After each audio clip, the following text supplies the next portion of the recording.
భారత్ పాక్ మధ్య ఉద్రిక్తతలు కొనసాగుతున్న తరుణంలో దేశవ్యాప్తంగా సోదాలు జరుగుతున్నాయి.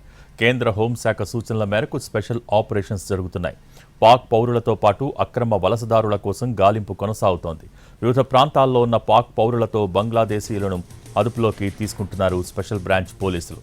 ముఖ్యంగా ప్రధాన నగరాలలో అక్రమ వలసదారులపై ఫోకస్ పెట్టారు ఇమిగ్రేషన్ అధికారులు. అహ్మదాబాద్లో 400 మంది అక్రమ వలసదారుల్ని అదుపులోకి తీసుకున్నారు. తెలంగాణలో 208 మంది ప్రస్తుతం పోలీసుల అదుపులో ఉన్నారు. ఆంధ్రప్రదేశ్లో కూడా అక్రమ వలసదారుల ఏరివేత ప్రక్రియ కొనసాగుతోంది.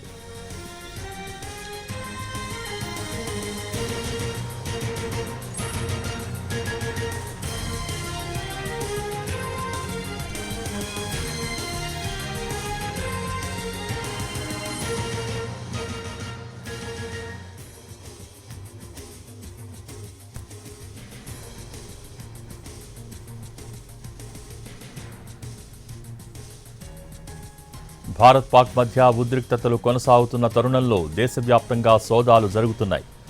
కేంద్ర హోంశాఖ సూచనల మేరకు స్పెషల్ ఆపరేషన్స్ జరుగుతున్నాయి. పాక్ పౌరులతో పాటు అక్రమ వలసదారుల కోసం గాలింపు కొనసాగుతోంది. వివిధ ప్రాంతాల్లో ఉన్న పాక్ పౌరులతో బంగ్లాదేశీయులను అదుపులోకి తీసుకుంటున్నారు స్పెషల్ బ్రాంచ్ పోలీసులు. ముఖ్యంగా ప్రధాన నగరాల్లో అక్రమ వలసదారులపై ఫోకస్ పెట్టారు ఇమిగ్రేషన్ అధికారులు. అహ్మదాబాద్లో 400 మంది అక్రమ వలసదారుల్ని అదుపులోకి తీసుకున్నారు. తెలంగాణలో 208 మంది ప్రస్తుతం పోలీసుల అదుపులో ఉన్నారు. ఆంధ్రప్రదేశ్లో కూడా అక్రమ వలసదారుల ఏరివేత ప్రక్రియ కొనసాగుతోంది.